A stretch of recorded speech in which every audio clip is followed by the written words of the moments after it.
Good to see you all today, or maybe just see some of your names, but know you're present. Know you're present. So I'm going to continue talking about Zhuangzi, and I'm going to start with a quote from him and intersperse what I say with quotes from him, um, as I've been from the beginning of this series. Are you worried about the world? Do you think it needs your guidance? Don't the heavens turn by themselves? Don't the sun and moon find their places? One thing that Zhuangzi doesn't know is that for the first time, our species is really threatened by climate change. And other species are threatened because we're not doing a good job of ministering to our environment. And I have one mentee in particular, I think, who is here, I won't identify him, who has really been working hard to promote understanding of environmental change by giving talks all over the place. So thank you for doing that. But is it too late? We don't know. If we don't take care of the environment which emanates from the Tao, from the valley of the universe, which is a synonym for the Tao, it won't grow people anymore, and many other species. How can we be worried about that but not take on the weight of the world's responsibilities and stress? Because it is worrisome. It is worrisome. In answer to Zhuangzi, yes, I am worried about the world, but I don't need to take on the weight of the world's responsibilities and stress. One Zhuangzi commentator suggests, oh, we can do this by just cultivating our own garden in the best way. But how big is our garden? From Zhuangzi's point of view and the Buddhist point of view, our garden includes all of life. So if we can feel a connectedness to the world around us, to each other, and the sky and the earth and the trees, then maybe we can still do what we need so that we don't wipe out our very existence and continue to wipe out many other species. But this is also a really hard time locally because of ice being here and all of the tragedies, specifically the 2 killings, but all of the tragedies that have been really evoked by their presence. And I was lucky, even though I'm 82, I went on 2 marches, and I was lucky to do that because the first was after Renee Good's death, and it was in Powderhorn, and there was a feeling of connectedness, a feeling that we're in this together, even though I was slipping all over the place and people having to hold me up. The ice was so bad. And then after Alex Preddy's death, I did another one. I only did 2, and that they both kind of did me in, but that's okay. We have to do activities instead of disconnect if we're going to feel this intimacy, feel this closeness, and not get caught up in our chatterbox cafe. Dogen calls this actional understanding. We're part of each other. Our actions have consequences to ourselves and to others. What we do to Earth, we do to ourselves. What we do to ourselves, we do to Earth. And even what we do to people we don't like we don't want ice in our community. We do that to ourselves if we're hostile toward them. We want them out, but we don't need to be hostile toward them. Are also emanations of the valley of the universe. But these have been hard times. The winter's been one of these bad winters that I don't remember having for a while. The ice has been bad, and then the ice has been in here, so 2 ices. And there's this cliche in Buddhism that the beautiful flower, the lotus, can only bloom from the mud. So we've got plenty of mud, plenty of mud. And as if we didn't have plenty of mud in our community through ICE being here, uh, harassing many people, many people. Our Latina cleaning people were afraid to come over and clean our house. Um, many people, and the climate. And then before that, I had to go to my least favorite part of the world, which is the deep South, Alabama, because my sister with schizophrenia died, and my nephew, her son, was in prison in Alabama because he had not reported the body and had moved her body to a prone position, which they call body tampering. So he was in jail for body tampering. Yikes, yikes. Muddy. But when I was down there, we had a service for my sister, and I invited all of these fundamentalists to the service at the funeral home, and they were just so loving in what they said about Charlotte. Charlotte had schizophrenia. I didn't think anybody loved her at all, but many people came and talked about how she really helped them open their hearts. So human and natural communities sustain us. We need to be sustained in times like this. We need each other. We need communities. So Zhuangzi again, do you think the world needs your guidance? Don't the heavens turn by themselves? Don't the sun and moon find their places? This reminds us that things reveal themselves to us when we're ready to abandon our views about them. So long as we're stuck on our views about them, they don't reveal much to us at all, because we only see them through our views. I'm lucky at almost 83 that through my talks and through my mentoring, I get to express the possibility of letting go of views so that we still have views, but we don't stick to them. They're not sticky. And when they're not sticky, we can notice that we can have a heart connection with anyone and anything. When the chatterbox mind is completely still, we feel intimacy. We feel intimacy. And we feel connectedness with the Tao, with the Valley of the universe. And that's through one person, whoever that is, through that one person, or through a multiplicity of people, or plants or animals. And when we do this, Zhuangzi says this stirs up unfathomable joy. Right in the middle of the mud, unfathomable joy is stirred up by just letting go of this chatter, and sinking into the Tao, into the mother of the universe, into the valley of the universe. It doesn't do any good to try to escape the mud, but we can transform our stuck energy into something more alive, more fluid. We can hold our negative emotions as the valley of the universe holds us, like a mother holds her misbehaving child. Patience and persistence, like a mother holds her misbehaving child.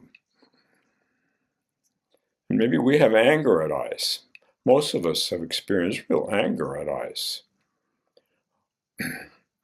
We just hold that anger. We just hold it and breathe through it. And it doesn't need to contaminate our natural spaciousness, which emanates from the valley of the universe. The heavens turn by themselves. The sun and moon find their places, says Zhuangzi. Maybe the universe will stop peopling entirely. The earth has been peopling for 3,000 years, more than 3,000 years. But if we disown our mother may stop peopling. Well, that would be awful, wouldn't it? But she'll continue to manifest, emanate chi energy, dragon energy, because that's what she does. She creates out of her delight, out of her boundless joy. She creates. And we give her a feminine because the Taoists actually gave her the feminine, used the feminine word. This dragon energy that we have to handle our anger or any emotion that we get stuck on. We can transform that emotion rather than suppress it. The emotions we get stuck on are called misdirected yang, as in yin yang. Misdirected yang. Our yang energy wants to move upward and outward, but it's become turbulent and dense and turbulent and dense and turbulent and dense.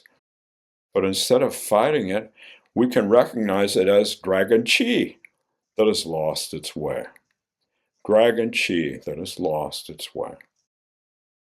Zhuangzi says we can ride on dragons, and we can enjoy dragons riding on us by identifying with dragons, with chi energy, which is the energy of the universe. We can shift from being the victim of the emotion to being the observer of the force. Dragon chi is fluid, a creature of the water, a creature of the snow, a creature of the clouds, a creature of the sky, never locked in.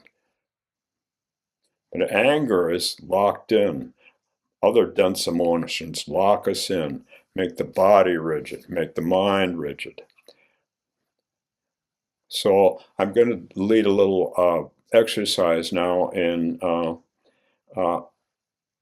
getting in touch with dragon energy so that we release it to be more fluid.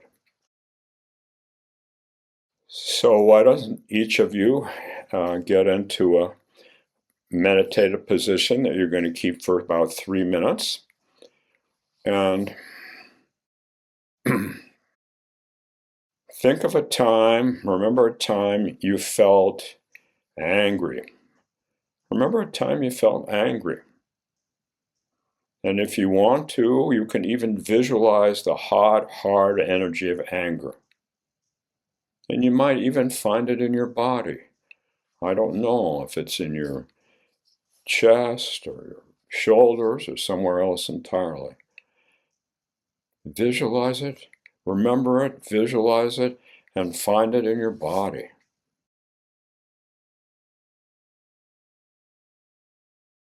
Hot, hard, rigid. Just being with it. Just being with it, not labeling it, not interpreting it, whether you find it in your body or you can just visualize it in your mind, just being with it, just feeling it. Just as a dragon maneuvers through narrow canyons and skies, is it possible you can allow the energy of your anger to move through you without sticking to your identity? You might be surprised that it begins to soften into a fluid mist. It could even dissolve into a fluid mist.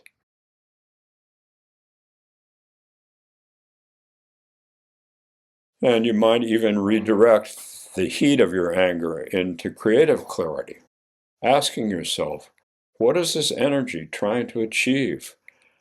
By harnessing the soaring nature of the dragon, you might elevate your perspective above what made you angry,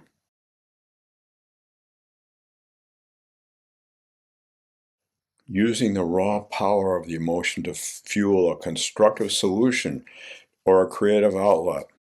And then finally, you can even practice what the Taoists call the dragon's breath, healing sound.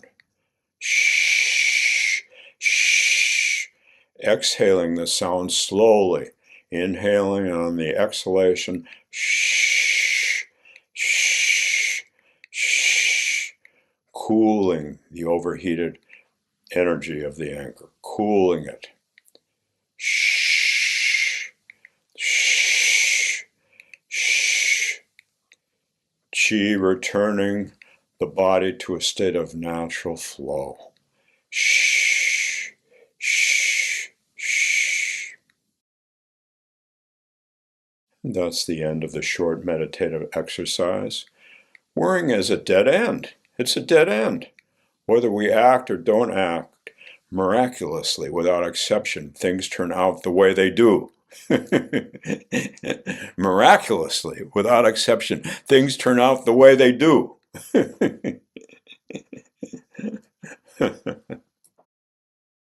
And the valley will grow things because it's the nature of the life force to create, produce, express. That's what Qi does. The Tao is always in a state of coming back into balance. Nature is coming back into harmony so it can create. Nature's been here long before humans and will be here long after. And when we tap into this Qi, this dragon energy, it stirs up unfathomable joy. Unfathomable joy. We can't fathom it, but it just comes up. That's our natural dragon energy, which loves all life because it manifests itself as all life. It includes sympathy for others' distress, together with a desire to alleviate it, to help by helping them feel connected to the valley by feeling connected to us. So I went to the second site of the killing, which was down 24th, 25th, 27th, I think, and Nicollet. And that was the day after. And I came from California years ago and always thought, I'm not a Minnesotan, I'm a Californian. But that day, with all those hundreds of people standing outside in 0 degrees temperature, standing calmly, supporting each other with good spirit, and yet doing some chanting, I felt so connected. And I thought, oh, I am a Minnesotan after all. I'm a Minnesotan. And then the Black Forest Cafe was closed, but it was inviting us all in. Volunteers were inviting us in for coffee, tea, hot chocolate, and food. Free. Oh, then I thought, then I knew I was a Minnesotan. Wonderful, wonderful Qi spirit, wonderful dragon energy spirit. So sooner or later, we will win. But we don't try to win. We try to just reach out and be here in quietness for ourselves and for each other. And we win by doing that because we manifest the valley. Without even trying to do anything self-conscious, we manifest it through our intimacy and our connectedness and our love.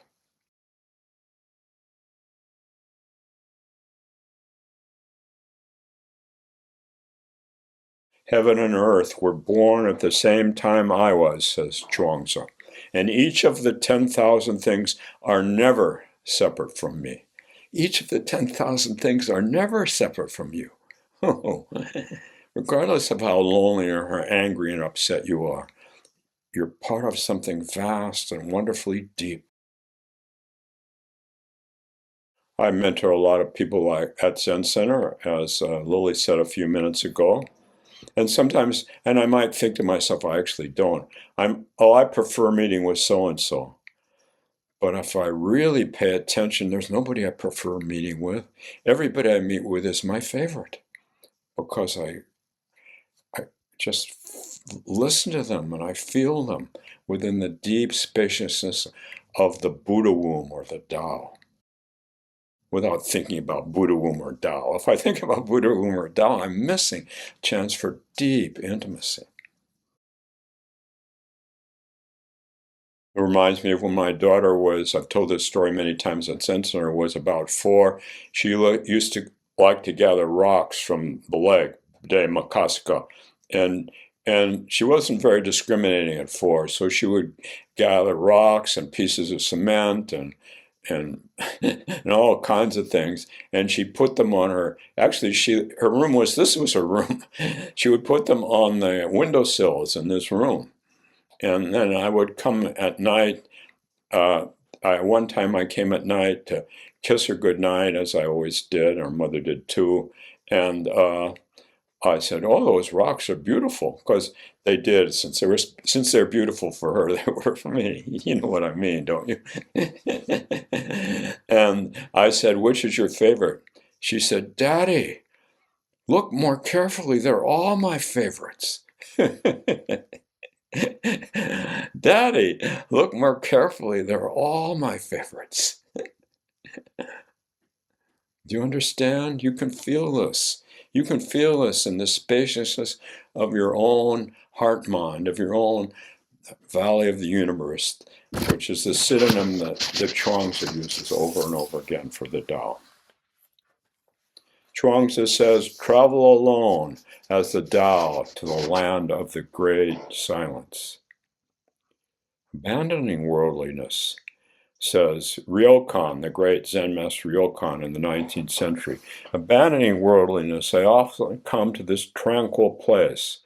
The spirit here is the spirit of the Tao. We can't abandon the world. We can't. The world will follow us, but we can transform our basic attitudes. We can refocus and come back to what we really care about, doing what we really care about. Ryokan was in line to become a Zen master in a big temple, but he had a deep aspiration to help folks settle in to the stillness that's beyond time. So he did that. He didn't do that. He didn't do that. He moved to a small town and just enjoyed being intimate with people without being caught by the mask of thinking.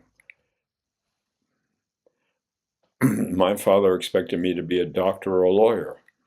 I didn't want to. Finally, I found something I really cared about in the Teachings of the Mystics by W.T. Stace. And I didn't know anything about that kind of thing. But first thing I read was the Taoist teaching, travel alone to the Tao, the land of the great silence. I thought, that's what I want to do with my life. I want to travel alone to the Tao, to the land of great silence. And that's what I've spent the last 6 years doing, traveling to it and showing others that they don't have to travel far. It's very close. You think you have to travel, but it's here. Travel to here. That's where it is, right here.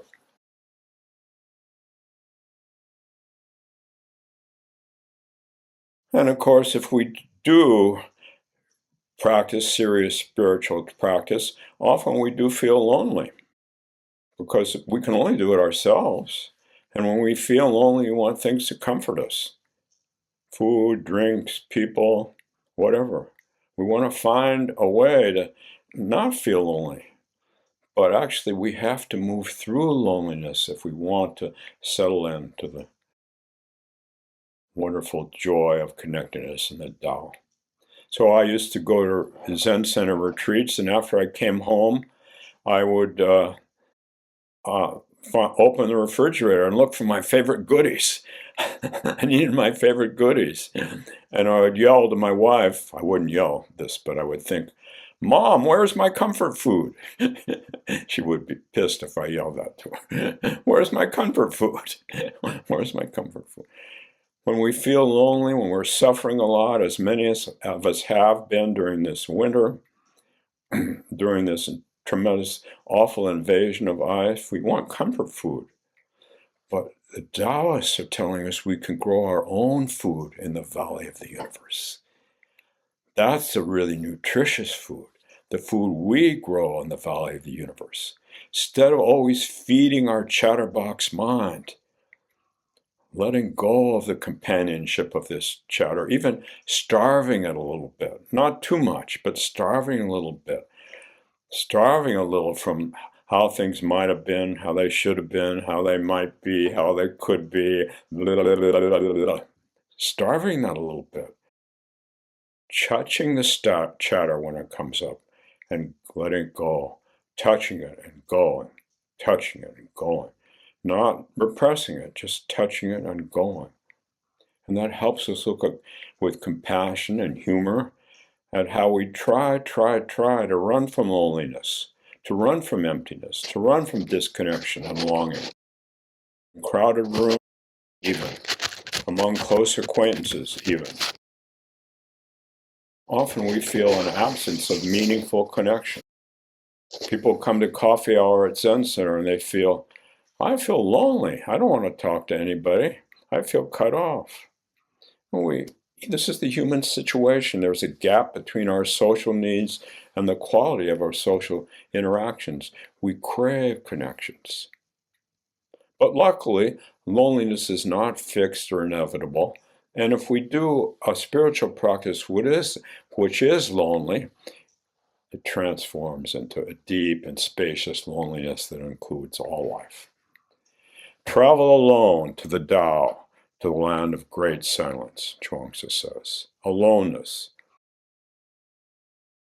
When our interactions fail to satisfy, that's loneliness. That's a perception that others can't or won't meet us on a fundamental emotional level. And that triggers stress, and it carries a negative charge. But if we stay with our spiritual practice, if we stay with traveling to the land of the great silence, set up our lives up so we travel to that land, that becomes our primary focus. Not OCD way, though, in the loving way. We can do just what Buddha did, supposedly. For 6 years, he felt really lonely, all by himself, sitting, doing different kinds of yoga, meeting with different philosophers, and lonely, not satisfying. But he did it by himself. He knew he needed to do it by himself, that nobody could do it for him. And then supposedly, we say, what day do we say? We say December 8th, but each Buddhist country has a different date. Just like Christians. This is all mythology.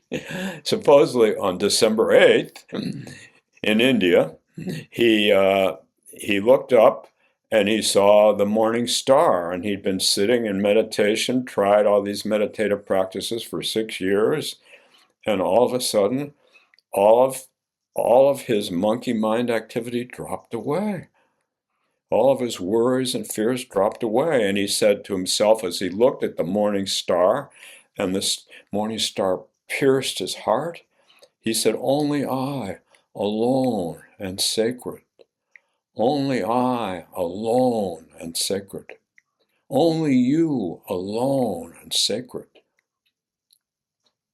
Your Valley of the Universe, right here, your Buddha nature, your deep stillness, your tapping into the Tao.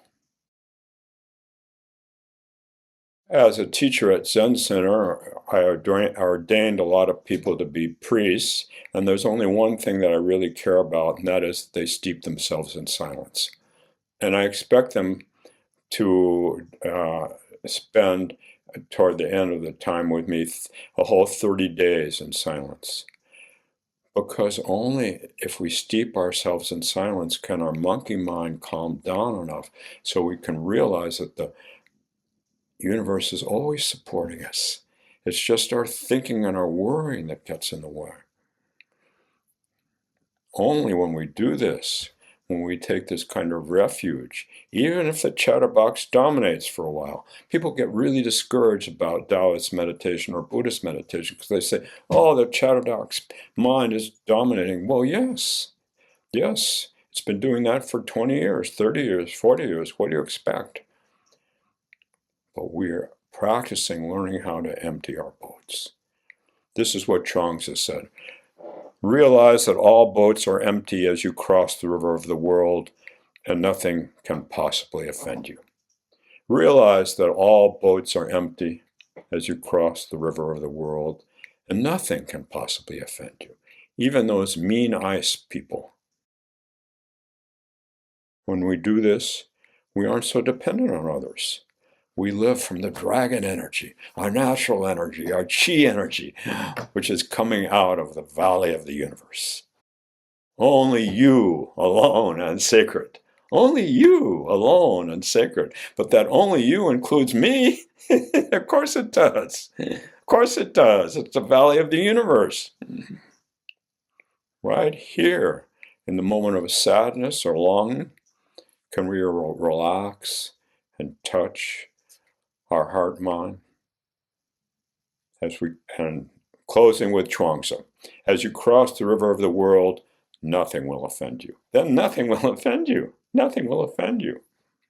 People try to offend you, but they can't. They can't.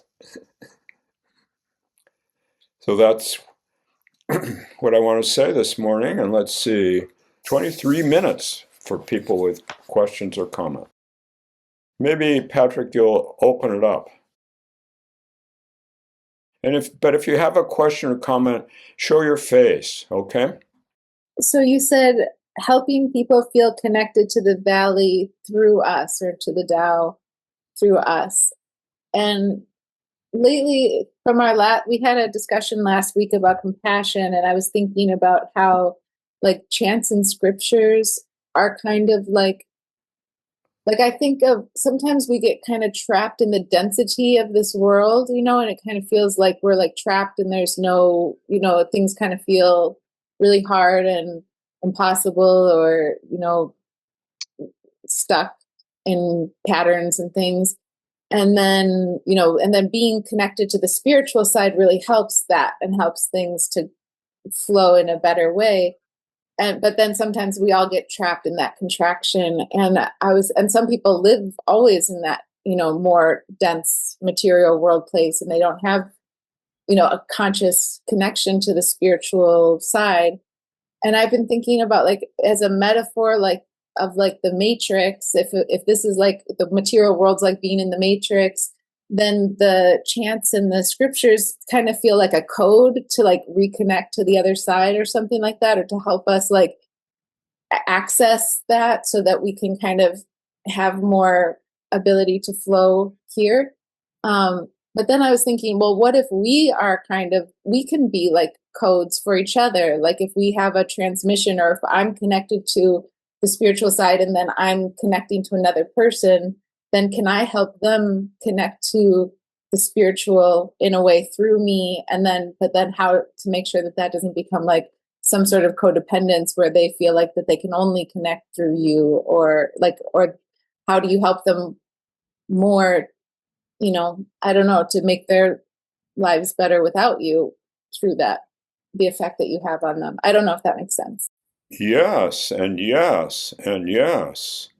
Um, I'm a 60s person from California. We used to talk about contact highs, and people would want to hang around my teacher, Shinryu Suzuki Roshi. Yes, and yes, and yes. When we settle into just being who we are, where we are, we extend ourselves with love to others, and they feel it. They feel it. So I just want to affirm what you said. The question kind of toward the end is, how do we do it? We do it by doing it. We do it by doing it. And if we get too caught on technique, we're not really doing it. But chanting can be a wonderful technique. Deep listening can be a wonderful technique. One of the reasons when I mentor people, see lots of people one-to-one, that they're all my favorite, is that I'm just there with them. And I learned that through sitting facing a wall, just being there with my thoughts until they evaporated. But we can all do that. We can just sit and be with someone without getting caught by our monkey mind, and they feel it. And there's an interchange of really wonderful energy, wonderful chi energy, not unblocked dragon energy. Always, always, but it gets blocked and we overlook it. Yes, Lily, yes. Thank you. Do you have any thoughts about how to make that more like a longer lasting contact high or something like that in a way that's going to like benefit them aside from that moment of connection or like help them to, you know, Well, find there, that there flow? are all kinds of things. If you go through the Taoist teaching and the Buddhist teaching, there are all kinds of things we can do um, to do that. But if we don't, we have to clear our mind. If we can't, if we don't clear our mind, we can't do it. So all the different ways of clearing our mind, really clearing it. And if the mind wants, if the chatter wants to keep going, watching it but not getting caught by it. And of course, there are different chants, there are different mantras. There's what I was just teaching about anger on the in breath, just letting, breathing in and then shh on the out breath. But that's one of like 1,000 Taoist and Buddhist things that have been done for years and years, and they're all good. But if we try to find the best one, then we think we've got a religion. I got the right one, the Buddhist one or the Taoist one. No, no, this is about settling into our natural intimacy with the world and life. So those can all help us. But no, I don't have a one in particular that I favor, but yeah, but yeah. Today I was favoring shh. Just when I start to get upset, I just go shh on the in breath. And the coagulation breaks up. Only takes 2 or 3 real shh for it to break up. Generally, generally. Thank you. Sure. Let's have the full everybody again. So I see if there's anybody else who wants to say something or ask something. Larry. Hi. First of all, I want to say I'm really proud of you for going to uh, that second demonstration up in Minnesota. You know, after the first experience with Powderhorn, uh, it's also very inspiring to me. You know, I'm down in Tucson. I went to some of those demonstrations, the No Kings in Minnesota last summer, but to see all these people out on the streets, you know, in the freezing weather and it's just really inspiring. And I remember how I felt in the summer when I went to these demonstrations. It wasn't even having an agenda, you know, it was just sort of feeling this connectedness with all the people there, you know, just that energy of everybody being there, you know. It's but to do it in the cold, I mean, that's something anyway, I think. So good for you. Really? Good for you. Thank you. I had to come home and go to bed for 12 hours under 5 layers of blankets, but I was glad I did it. Yes, yes, I know what you mean. Yeah. I had a question. I had an experience last night. I led my meditative hike in Sabino Canyon, and I had some physical pain in my knees, and I was dealing with that and trying to avoid stumbling on part of the trail. And how do you clear your mind, you know, of like these physical kinds of thoughts, you know, the physical aspect? It was difficult to keep from thinking about the physical pain, you know, and after the you after you steadiness. after you'd fallen and hurt yourself, I hadn't fallen, no, but or I you were mean, it was, afraid you were going to fall and hurt yourself. yeah, something like that. It was kind Well, of unsteady. let's not totally diss our thoughts. Our thoughts are there to help us not get hurt, partly. And having some thoughts to remind us that we need to be conservative, that we need to stand back, that we need to be careful. I wouldn't clear myself of those, clear that, clear those out. We just don't need all the chatter. Mhm. So, what can I say that more and more, Larry, as we meditate, we don't need the chatter, chatter, chatter, but it doesn't mean we don't have self-protective thinking still. We need self-protective thinking. And if I'm on I'm even older than you. If I'm on one of those hikes, Yeah. some self-protective thinking is good. I should think, oh, there's a curve coming up. Oh, there's a rock. I better pay attention to it. I got to go slow. That's good stuff. That's manifestation of the Mama Tao. She's trying to protect us. But I knew that a lot of the thoughts there were kind of uh, I knew that I kind of had to help myself get Yeah, up. well, then do actional understanding. Take a step anyway. Take a Okay. step anyway. And then Yeah. take another step. And Yeah. then take another step. But Yeah. just take one step. And if you do that, you begin, this Hmm. coagulation of thoughts begins to disappear. This is Yeah. Dogen, one of his favorite terms is actional understanding. Right. Right. I remember that. Yeah. Well, actually, that's what ended up happening. I did take a Good. step, and everything was okay, but it took a long time to get to that point. Well, With all these okay. thoughts running through and that. Okay. It takes a Yeah. long time. Yeah. Patience and persistence. Patience Okay. and persistence. I like the idea of the one step at a Yeah. time, though. I think that's very good. Hmm. So thank you.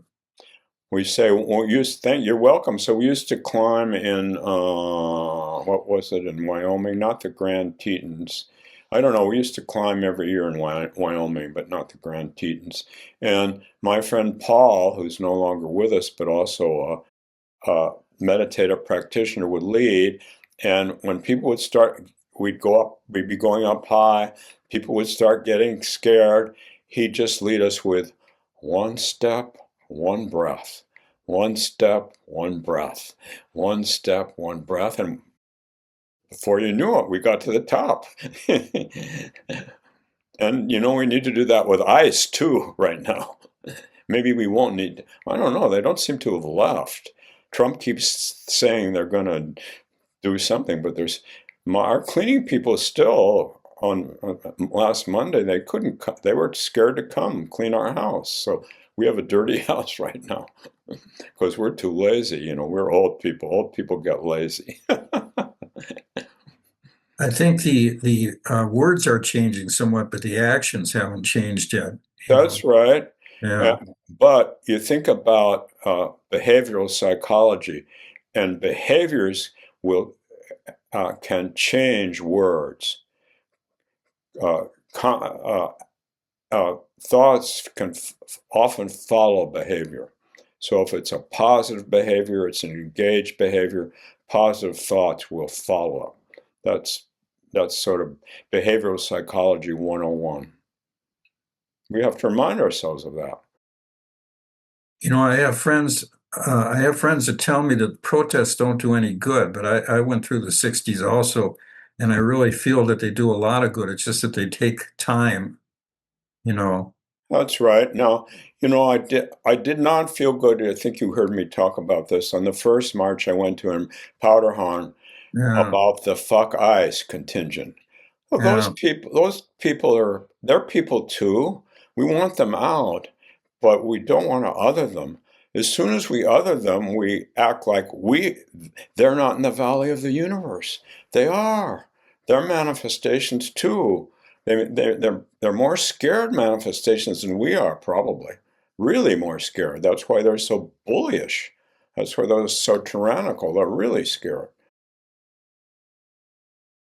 I talked about that before, didn't I, Larry? Yes. Yeah, I love that what you said about one step at a time and how that can be, a metaphor for everything in terms of whatever we have to do. If we Yes, that can be whatever a we way to have to do. clear Yeah. our mind even while we're doing things. So When I first started giving talks years and years ago, I thought, God, I can't do this. Katagiri, the Zen teacher, this would have been 19, I'm really old, you guys, 1977, he asked me to give the first talk. I thought, I can't do that. I went to him and I said, this is too much. And he said, it's not too much. He said, just think about something you want to say and go over it and go over it and go over it. It can be very simple and it should come from your heart mind. And he said, you'll make mistakes the first time, on the second time, and the third time, but after a while it will become natural. Voila, voila, right? But it's like that for anything, really. Any activity that we make a commitment to engage in. thank you. So we have a few more questions. Sue has her hand raised. I think there was a couple of people, Tim and Garrett, who had their hand raised, but now their hands are down. But we'll start with Sue and then maybe check back again. Okay, will Sue show her face? Oh, hi, Sue. Hi, thank you so much. This Sure. is beautiful. Yeah, connecting something Lily said about code, that really brought a lot to mind about some things that I've noticed in my life as time goes on with people. It's almost like we each have this embedded code in us that is our own special gift that was given to us from whatever, how we came into this universe, into this planet. But each one has like a unique one, you know. Mm-hmm. They're like puzzle pieces. And if we don't have an agenda, which somebody mentioned agenda, and we don't have an outcome we hope is going to happen, that like we're forcing something, but just being with others, whether we agree with them or not, somehow that code can unlock something just by being who we are and bringing our gift to the present. Yes, it unlocks our natural chi. I mean, Yeah. that's what I'm talking about today, but I don't always talk about that. But our natural energy of connectedness, of inner being. Mhm. We are all manifestations of this energy, which is the universe. Science told us that years ago. Mhm. And we're different manifestations, where each of us is a unique manifestation. So what you say about the code is really relevant. Yeah, it takes a long time to realize we have a code. I'm not far behind you, Tim.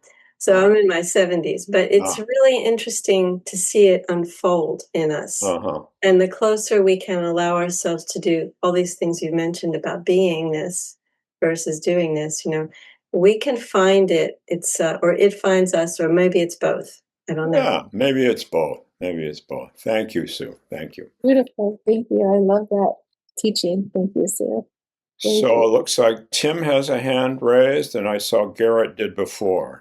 Who wants to go? Yeah, I had a Actually, there's question. time for both.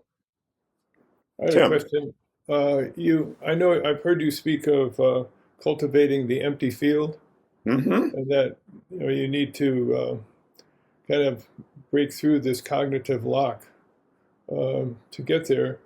So I was thinking that is the empty field, that's all of us, that's everybody, Yes, and and we're all that's also connected. that's the rocks and the plants and all the different species. Right, They're but all coming out of the empty field, the valley of the universe. so what I'm concerned about is that within Taoism, there's this dark predatory force in nature that, we see manifest in Minneapolis now. Yes, And, yes. how do I bring that into cultivating this empty field? Well, you notice when I'm you scared. want you notice when you want to lash out. You notice that. You honor that. And when I did the exercise in anger, that's similar. I'm being preyed upon. I want to, in return, prey upon the person who's preying on me, because Darwin's survival of the fittest, that's in there too. But it's possible to go deeper so we aren't totally consumed by that. Totally consumed by that and feel deep connection. It just happens on its own. But you're right. There's an instinctual need to survive, and that's turned into the need often to prevail. But people in power, and I won't name names, only think if they don't prevail, they won't survive. But intimacy is not about prevailing or surviving. It's about feeling close, feeling love, feeling connected. And that's what the Taoists and Buddhist sages are showing us how to do. But Tim, did I deal with your question? I kind of went away. I kind of went Yeah, afield. so that's, you're saying be the light in the darkness? Yeah, that's the light in the darkness. Thank Yeah, you. but we shouldn't be too Minnesota nicey about this and say, we survival of the fittest. Darwin was right. So we shouldn't try to patch that over. But we don't need to be hypnotized by that.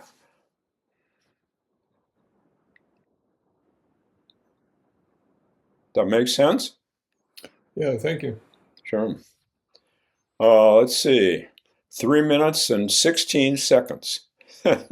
Anybody else? Garrett, did you want to ask something? Is Garrett still here? Maybe for this Oh, I'm there. still here. I think I'll get a chance to ask him another question another time. But I just want to say thank you for everyone hosting this, and thank you, Tim, for showing up and everything you had to say today. So thank you. Oh, you're very welcome. You're very welcome.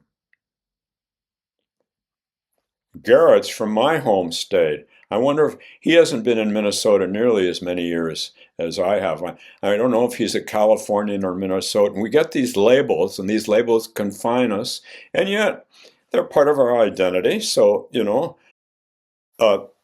too much Buddhism, not so much Taoism, disses ego. We have egos. Just as Sue said, we each have a unique way of being in the world. So sometimes we get attached to one person or one state. And I was attached to California, and now I've replaced that with being attached to Minnesota until something else happens. So I can just laugh and let the chi energy pass through me, right? I don't know if Garrett's a Minnesotan or a Californian. He probably... California identification. Oh, he's a Californian. How many years have you been in Minnesota? 3. Oh, yeah. Well, give it another 3 more decades and see. Wonderful. Thank you so much, Tim, for this talk. Thank you, everybody who asked questions. It was such a wonderful talk and discussion, and it was so wonderful to see you all here today and be with you all. Thank you. Next week, we're going to have a book club meeting where Patrick and Susan are going to lead us. We're going to start going through Stuart's texts, and that's going to start with the I Ching.